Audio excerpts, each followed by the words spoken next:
शेतकरी मित्रांनो नमस्कार मित्रांनो, या शेतामध्ये आपण चक्री लागवड केली होती मे महिन्यामध्ये.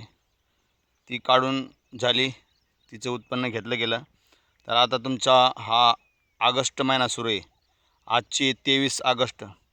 तर आम्ही शेतामध्ये आधी रोटा मारून घेतला मित्रांनो, बघू शकता या साईडला पूर्ण रोटा मारून घेतला बघा या शेतातही.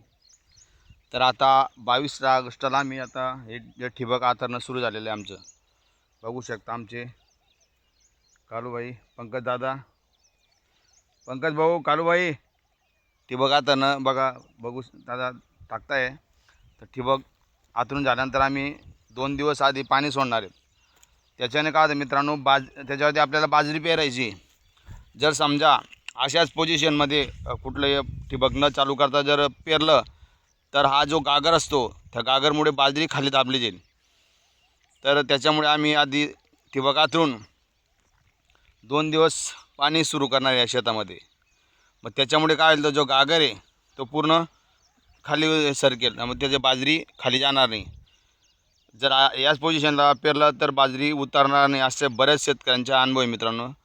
तर मी तुम्हालाही ते सजेशन देतो आहे, कारण की मी अनुभव काही घेतला नाही पण बरेच शेतकऱ्यांनी अनुभव घेतलेला आहे या गोष्टींचा. ते एका शेतकऱ्याने सांगितलं की मी रोटा जसा मारला लगेच बाजरी पेरली होती बुवा, एकही दाणा उतरला नाही. तर आधी गागर खाली दाबला गेला पाहिजे, म्हणजे जी आता पूर्ण गागर आहे एकदम, तो पाणी सोडलं तर तो खाली दाबला जाईल. म्हणून 2 दिवस आधी पाणी सोडायचं, त्याच्यानंतर तो गागर बसेल, मग नंतर बाजरी पेरायची.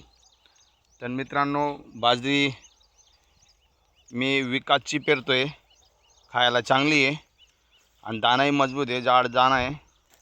तर तुम्हाला काय वाटतं पंकज दादा? हे बघा ठिबक आथरत आहे पंकज दादा ते. तर मित्रांनो, तुम्हाला काय वाटतं तर मला जरूर कमेंटमध्ये सांगा की बाजरी ही कुठली पेरली पाहिजे. माझ्या अनुभवानुसार किंवा लोकांच्या अनुभवानुसार, जे लोक आता माझ्यापेक्षा जे वयस्कर आहेत ते सांगताय की बाजरी ही आता खायला विकासची चांगली म्हणे ऑगस्ट महिन्यामध्ये.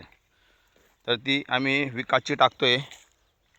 तर मित्रांनो, बरेच अजून शेतकऱ्यांनी एक सांगितलं की ऑगस्टमध्ये बाजरी पेरली तर चिडे जास्त बसतात व मग त्यांच्यावरती पण आमच्याकडे सोल्युशन आहे. ते तुम्हाला मी त्या पुढच्या ज्यावेळेस ती पोझिशन येईल त्यावेळेस तुम्हाला ते सांगणारच आहे.